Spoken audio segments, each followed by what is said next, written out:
Arthur Schopenhauer said, "It would be a good thing to buy books if one could also buy the time to read them." The sobering truth is that we confuse the acquisition of books with the acquisition of knowledge. A truth that stings a little more with every unread volume we quietly ignore on the bookshelf. There is a quiet kind of vanity we seldom admit, the pride of the unread bookshelf. We collect volumes not only for their content but for their promise. The book becomes less a well of wisdom than a mirror, a reflection of who we hope to become. In truth, the mere possession of a book soothes us with the illusion of knowledge. And in that illusion, we often stop short of the very act we intended to undertake. Reading. No one understood this peculiar human tendency better than Arthur Schopenhauer, the famously acerbic German philosopher who spent much of his life in solitude, brooding over the deeper impulses of human behavior. In his concise and potent essay on reading in books, Schopenhauer lays down what could be called a philosophy of conscious unreadiness, a radically countercultural view, particularly in our age of digital noise, where every spare moment is crammed with headlines, hot takes, and highlights. The video is, curiously, less about reading and more about not reading, or rather, reading in a way that restores sanctity to the act itself. In a world that consumes content like fast food, Schopenhauer offers the old-world antidote: restraint, reflection, and reverence. This video expands on his 6 central rules, weaving them with personal insights, modern dilemmas, and existential reflections.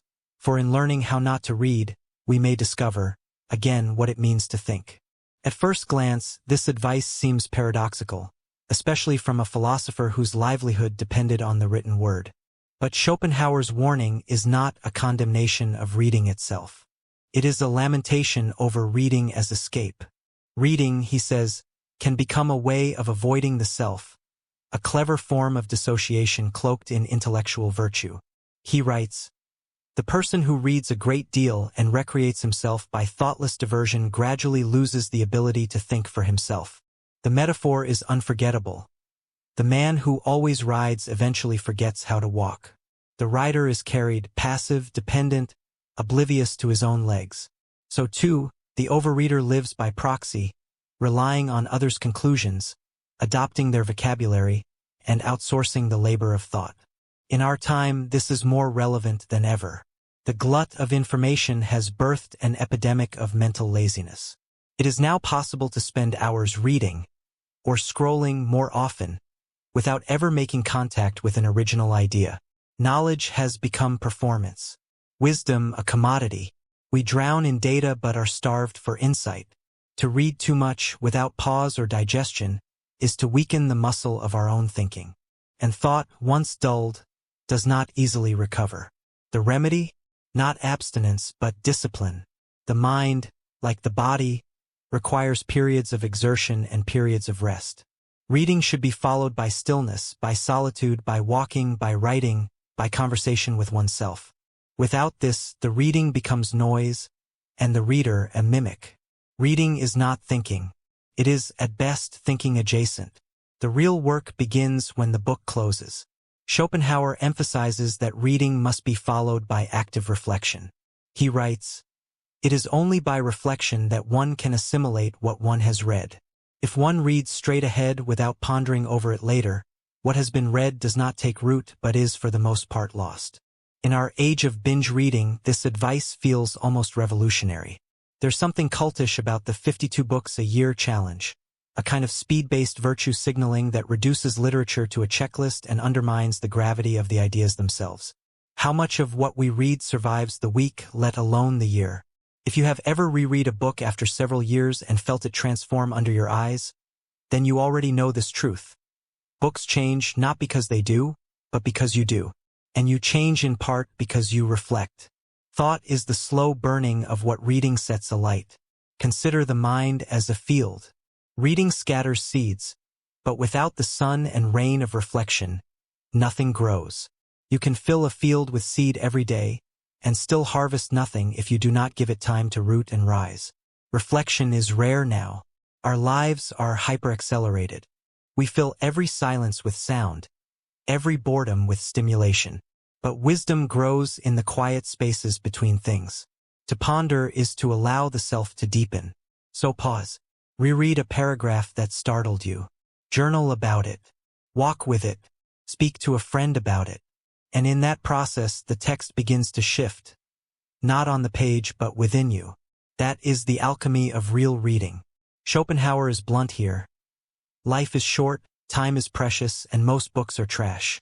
Rather than chase after every new publication, he suggests we return to the proven.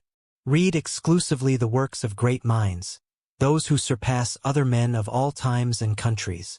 The classics, he believes, have passed through the great sieve of time. Their survival is not accidental. They endure because they strike something universal, the tragic, the sacred, the comic, the eternal. Reading them is not an act of nostalgia but an act of reconnection. They remind us of what we share across centuries. Longing, fear, love, power, mortality. There's also a humbling quality in reading the ancients. One begins to see the limits of modernity's self-importance. The Greeks and Romans, the mystics and prophets, the poets and thinkers, they wrestled with the same questions we ask today. Often, they did it more beautifully. There is a moral in this, too. Newness is not always progress. Much of what is published now is written for applause or profit, not for truth. Schopenhauer saw it in his time. It is worse in ours. This is not to say one should read only old books, but that one should read the best. And the best are not always the newest. Classics are more than relics, they are lodestars. When the present becomes too loud, they offer clarity. They are the deep wells we must return to, again and again, to draw real water. Schopenhauer takes aim at what today we might call the book about the book phenomenon. Instead of reading Plato, we read someone's commentary on Plato. Instead of Nietzsche, we settle for a modern interpretation. It's easier.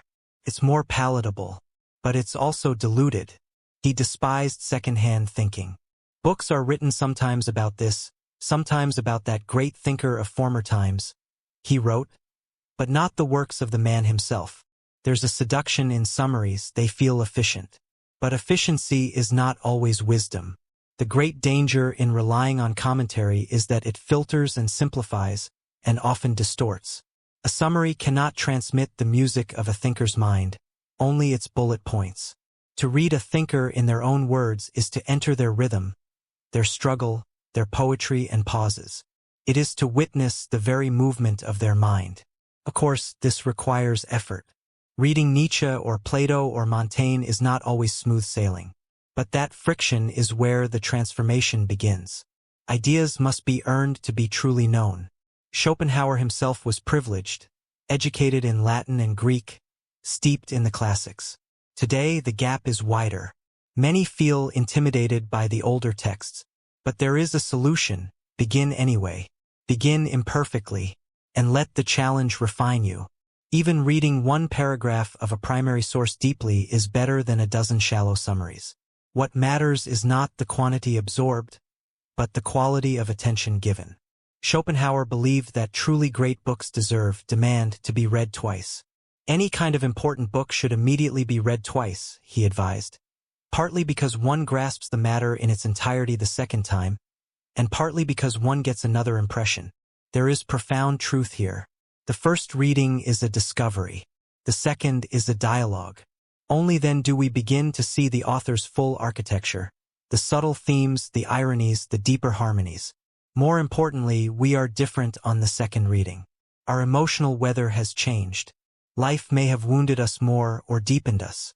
What we missed the first time may now strike like lightning. This is especially true of poetry, spiritual texts, and philosophy. Their gifts are layered, revealed over time. To reread is to honor the book's depth, and your own. It is a sign of respect. It is also an act of resistance in a world obsessed with the next thing. Repetition is not regression. It is ripening. Choose one book to reread every year. Let it be your anchor, and watch how it becomes a mirror to your evolving soul.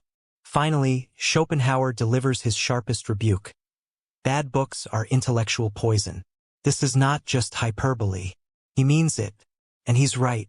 In an age where everyone is a content creator, and publishing is democratized, the flood of mediocrity is endless. Many books are written not to explore truth but to chase trends, to flatter the reader, to please algorithms. They are not born of necessity but of ambition, and they leave the mind dulled. Schopenhauer argues, to read the good, we must refuse the bad. For life is short, and the mind can only hold so much. Reading bad books is not just a waste, it is a theft of attention, energy, and possibility. The deeper danger is subtler. Reading weak books changes our palate. Like junk food, they alter our taste. We begin to crave the easy, the dramatic, the shallow. And slowly, we lose the capacity to endure the silence and slowness that great books require. The solution: curate your reading like you curate your diet. Be fierce in your standards. Read only what strengthens you intellectually, morally, spiritually. Let the rest pass. In the end, this is not just about books. It is about the life of the mind. It is about becoming the kind of person who does not live by borrowed thoughts, who protects their attention, who walks with ideas as with trusted friends, who chooses depth over distraction. Reading, at its best, is not accumulation, it is incarnation. The best books do not fill the mind. They change it. They remake the reader. So let us read less and live more. Let us be slow, deliberate, and bold. Let us read not to escape ourselves, but to meet ourselves. And in doing so, we honor what Schopenhauer most wanted to protect: the sacred flame of thought in an age of noise. Thank you for accompanying. Don't forget to like and subscribe to the channel and leave a comment below so we can discuss. Wish you and your family good health.